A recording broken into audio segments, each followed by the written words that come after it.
Welcome back to this special discussion with the U.S. Ambassador here in Sri Lanka and Maldives, Patricia Butenis. Ma'am, the recent comment made by Michelle Saison, the ambassador-designate for Sri Lanka, directs at reconciliation, and she says that more has to be done in terms of reconciliation in the country.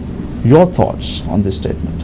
Well, Ambassador-designate Saison was participating in the hearings before the Senate Foreign Relations Committee, and this is traditional, and before you do it, you read your statement.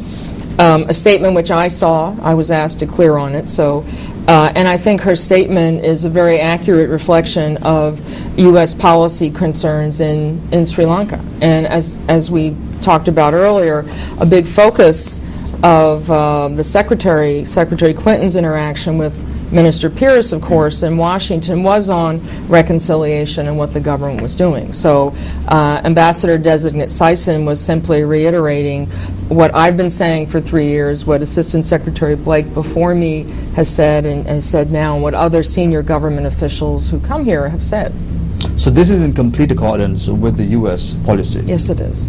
Ma'am, now, you said it is in complete accordance with the U.S. policy. However, Karunathil Kamnugama, who is the Secretary to the Ministry of External Affairs, speaking to a Sunday newspaper, says, if she is appointed ambassador to Sri Lanka and she continues to make such preconceived comments, then the government will look at taking further action. Now, this comes as a warning for the ambassador-designate Michelle Saison. How does the United States government look at this? Well, you'll have to ask the ministry how they intended any statement. What I can't comment on what their intent was. But we took note of the remarks as well as I think some media misconceptions about Ambassador-designate's statement, and that's why we issued our press statement ourselves, to make it absolutely clear that Ambassador-designate Saison's statements were in complete accord with U.S. policy, and I think the ministry looks forward to working with her. And Mr. Kamnugama goes on to say in this particular reporting question, I am confident that the ideas expressed by the ambassador-designate and the U.S. government are two different ideas. Well, again, you'll have to talk to the Foreign Secretary, but we've made it clear that that's not the case. The statement that you all issued yesterday comes in light of this particular statement in question, am I correct? Well, that statement as well as media reporting in general, there seemed to be a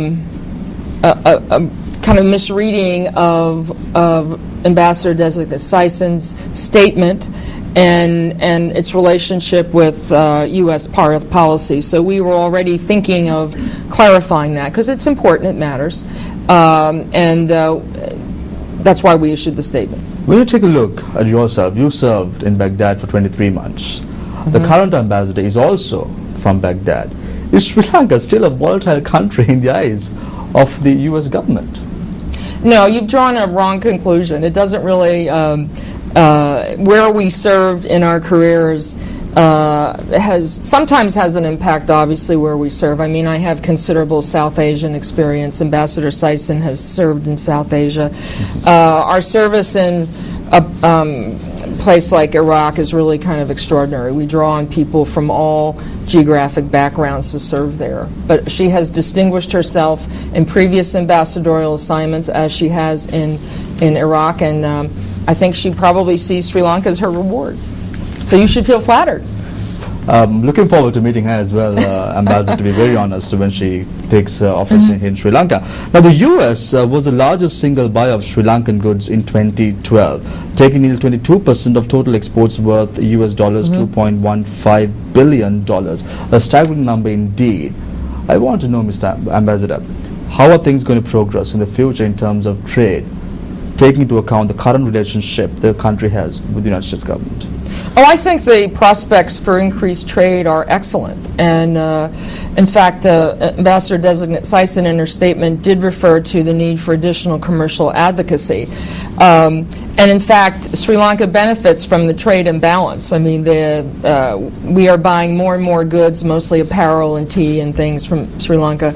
And unfortunately, Sri Lanka doesn't buy nearly as much from us. So we're hoping to increase trade in general, but I've spent a lot of my time here trying to promote U.S. exports here in Sri Lanka. At the start of the year, Ambassador, The United States government wanted countries that depend on Iranian oil exports to cut down oil and make a significant contribution towards this particular goal in question. The Sri Lankan government has cut down oil imports from Iran by 38%.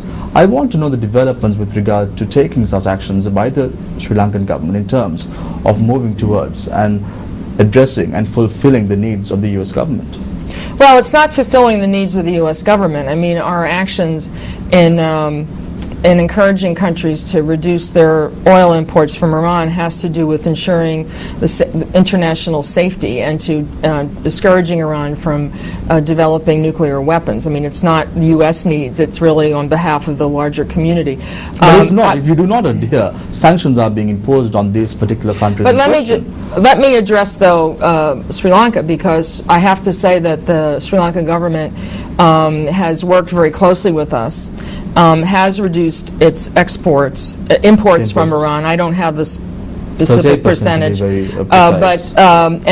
think, as we announced, Washington announced yesterday, Sri Lanka is among the second group of economies that will benefit from a waiver from any kind of financial sanctions imposed on their institutions. So I think it's from a point of view of cooperation with us, I think it's very much a success story. The government was very, very cooperative. When you take a look at the recent events in Sri Lanka, Ambassador, before the start of the presidential election in 2010, there were accusations leveled at the U.S. Embassy here in Colombo stating that funds were being provided to the common presidential candidate, and I interviewed you on this subject and you vehemently denied this as well.